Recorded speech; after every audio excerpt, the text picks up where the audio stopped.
on the sports nutrition. What is the standard amount of replenishment post game? And I should follow up later. I mean, for after games, for me myself on a Friday, if we're playing or Thursday, if we're playing Friday, I just try to drink as much water. I don't eat a lot of carbs. I don't eat pasta. So, I mean, usually the night before a game, I'll have some chicken and some rice. That'll be my carb. Maybe some greens. But that night, drink a lot of water. And then Friday, I usually go to pregame.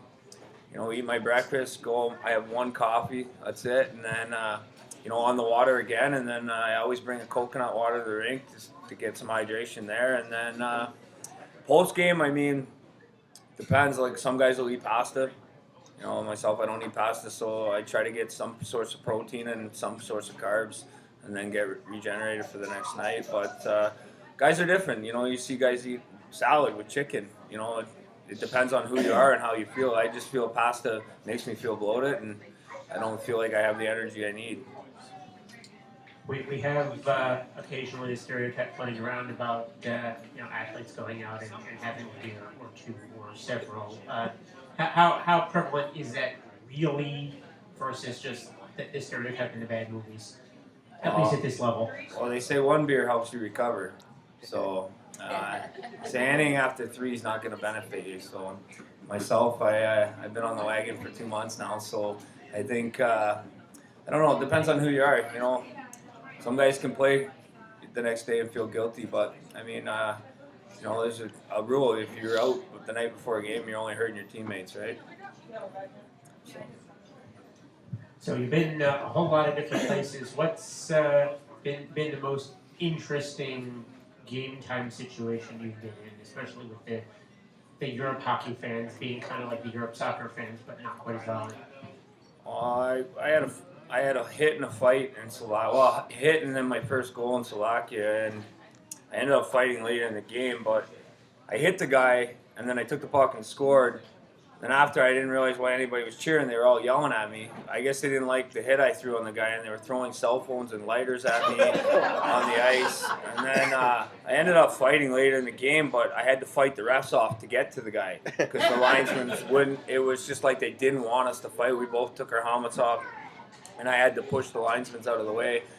And then last year in England, we showed up to a game, and they decided to delay the game. And so I went to our trainer. I go, why is the game delayed? You're there getting prepared. You're ready to go on, 2 hours before. It ends up being 4. You get a little sick of waiting around. The trainer goes to me, we delayed the game because there's traffic. We want the fans to get here.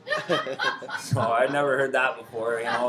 Things run a little different in England, but it was on their time. It worked out okay. The building was packed, but it was just a little weird. You wait an extra 2 hours for the fans to show up. So that's, and then, England, if you broke a skate blade, you weren't playing because the trainer didn't know how to fix it. So it was just a little different.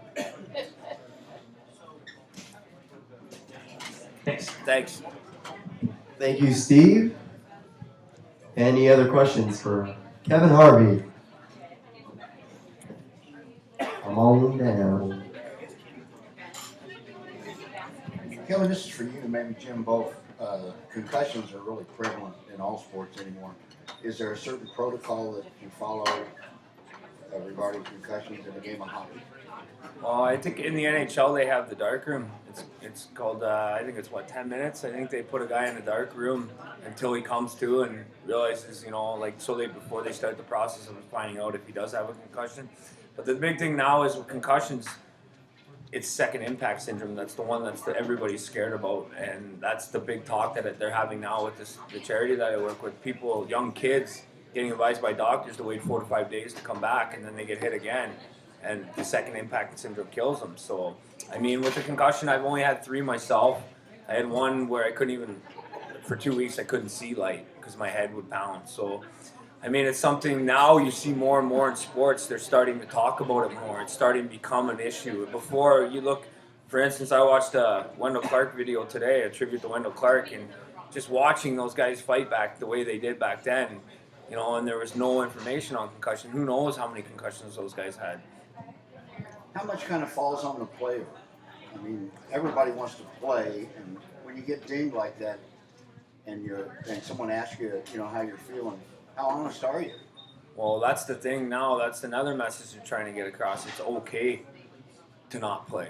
Guys, you're starting to see guys accept, okay, I have a concussion. I don't need to be a hero, It's my livelihood. It's not hockey. I might not be able to function day to day after life. So, it's starting to come in more and more. And then you look, like when I was younger, who knows if I had a concussion, I just went out and played. I had fun with it because there was no one there to tell you it's okay to, not play. Thank you.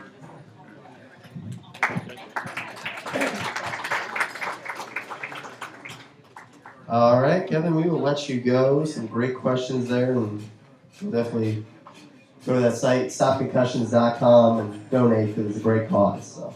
Thanks, guys. Thank you.